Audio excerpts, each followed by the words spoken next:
Hello बच्चों, कैसे हो आप सब लोग। आज हम पढ़ने जा रहे हैं पाठ 4 विवेकानंद। पाठ परिचय। स्वामी विवेकानंद एक ऐसा नाम है जिसे पूरी दुनिया जानती है। विवेकानंद ही है जिन्होंने हिंदू दर्शन का प्रचार प्रसार पूरे विश्व में किया। आइए 1893 में शिकागो में आयोजित विवेकानंद के भाषण को पढ़कर ज्ञान अर्जित करते हैं। स्वामी विवेकानंद एक ऐसी शख्सियत हैं जिन्हें किसी उपाधि या परिचय में बांधना संभव नहीं है। भारतीय जनमानस पर इनका जितना प्रभाव रहा, शायद ही पिछली कुछ सदियों में किसी और का रहा है।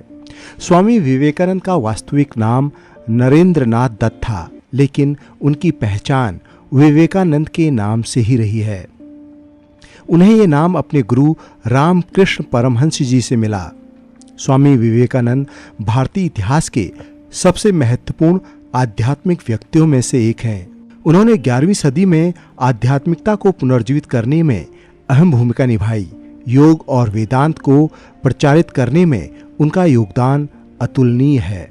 स्वामी विवेकानंद ने विश्व भर में हिंदू दर्शन का प्रचार किया तथा दुनिया को भारत की महानता से अवगत कराया।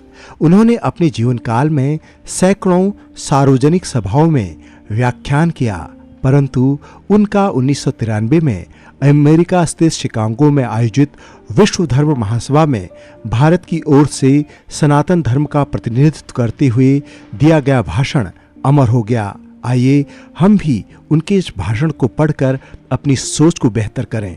मेरे अमेरिकी भाइयों और बहनों, आपके इस स्नेहपूर्ण और जोरदार स्वागत से मेरा हृदय बेहद प्रसन्नता से भर गया। मैं आपको दुनिया की सबसे प्राचीन संत परंपरा की तरफ से धन्यवाद देता हूँ। मैं आपको सभी धर्मों की जननी की तरफ से धन्यवाद कहूँगा और सभी जाति संप्रदाय के लाखों करोड़ों हिंदुओं की तरफ से आपको धन्यवाद देता हूँ। मैं इस मंच पर बोलने वाले उन कतिपय वक्ताओं के प्रति भी धन्यवाद ज्ञापित करता हूँ जिन्होंने प्राचीन के प्रतिनिधियों का उल्लेख करते समय आपको यह बतलाया है कि सुदूर देशों के लोग सहिष्णुता का भाव विविध देशों में प्रचारित करने का दावा कर सकते हैं। मैं एक ऐसे धर्म का अनुयायी होने में गर्व का अनुभव करता हूँ जिनसे संसार में सहिष्णुता तथा सार्वभौम स्वीकृत दोनों की ही शिक्षा दी है।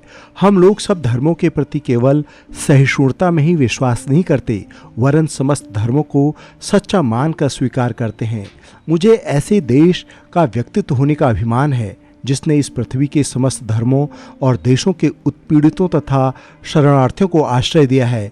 मुझे आपको यह बतलाते हुए गर्व होता है कि हमने अपने वक्ष में उन यहूदियों के विशुद्धतम अवशिष्ट को स्थान दिया है जिन्होंने दक्षिण भारत आकर उसी वर्ष शरण ली थी जिस वर्ष उनका पवित्र मंदिर रोमन जात के अत्याचार से धूल में मिला दिया गया था। ऐसे धर्म का अनुयायी होने में मैं गर्व का अनुभव करता हूँ जिसने महान जथुष्ट जात के अवशिष्ट अंश को शरण दी और जिसका पालन वह अब तक कर रहा है। भाइयों, मैं आप लोगों को एक स्रोत की कुछ पंक्तियां सुनाता हूँ जिसकी आवृत्ति मैं बचपन से कह रहा हूँ और जिसकी आवृत्ति प्रतिदिन लाखों मनुष्य किया करते हैं।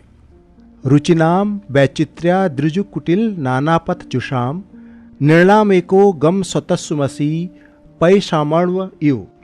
अर्थात जैसे विभिन्न नदियाँ भिन्न भिन्न स्रोतों से निकलकर समुद्र में मिल जाती हैं, उसी प्रकार हे प्रभु, भिन्न भिन्न रुचि के अनुसार विभिन्न टेढ़े मेढ़े अथवा सीधे रास्ते से जाने वाले लोग अंत में तुझमें ही आकर मिल जाते हैं। यह सभा जो अभी तक आयोजित सर्वश्रेष्ठ पवित्र सम्मेलनों में से एक है, स्वतः ही गीता के इस अद्भुत उपदेश का प्रतिपादन एवं जगत के प्रति उसकी घोषणा करती है। ये यथा मां प्रसदन्ते तांस्तथैव भजाम्यहम् मम वर्तमान नुवर्तन्ते मनुष्याः पार्थ सर्वशः। अर्थात जो कोई मेरी ओर आता है, चाहे किसी प्रकार से हो, मैं उसको प्राप्त होता हूँ। लोग भिन्न मार्ग द्वारा प्रयत्न करते हुए अंत में मेरी ओर आ जाते हैं। सांप्रदायिकता, हठधर्मिता और उसकी विभत्स वंशधर धर्मधता इस सुंदर पृथ्वी पर बहुत समय तक राज कर चुकी हैं। वे पृथ्वी को हिंसा से भरती रही हैं। वह उसको बारंबार मानवता के रक्त से नहलाती रही हैं। सभ्यताओं को ध्वस्त करती हुई पूरे देशों को निराशा के गर्त में डालती रही हैं। यदि ये विभत्स दानवी शक्तियां न होती तो मानव समाज आज की अव्यवस्था से कहीं अधिक उन्नत हो गया होता।